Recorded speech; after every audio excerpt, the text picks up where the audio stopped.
అసెంబ్లీలో బీసీ సంక్షేమం, రవాణా, హోంశాఖల పద్దులపై చర్చకు ప్రభుత్వం ఇచ్చిన సమాధానానికి నిరసనగా బీఆర్ఎస్ వాకౌట్ చేసింది.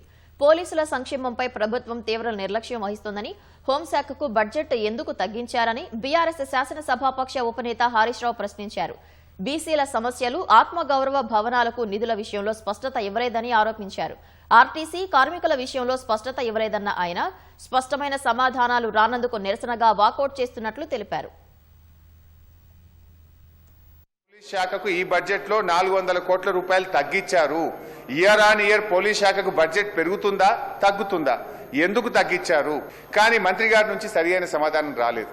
బీసీల ఆత్మగౌరవ భవనాల విషయంలో ఒక స్పష్టమైన హామీ ఇవ్వనందుకు నిరసనగా, బీసీ సప్లాన్ అమలు విషయంలో, బీసీ కార్పొరేషన్ల నిధుల కేటాయింపు విషయంలో కూడా మంత్రి గారు స్పష్టంగా తన సమాధానం చెప్పనందుకు నిరసనగా, ఆర్టీసీ కార్మికులను వెంటనే ప్రభుత్వ ఉద్యోగులుగా గుర్తించాలని ఒక స్పష్టమైన డేట్ చెప్పాలంటే దాని మీద కూడా మంత్రి గారు తన సమాధానాన్ని దాటవేసినందుకు, ఆర్టీసీ కార్మికుల పట్ల వారు చూపిస్తున్న వైఖరికి నిరసనగా బీఆర్ఎస్ పార్టీ తరఫున మేము వాకౌట్ చేస్తున్నాం అధ్యక్ష.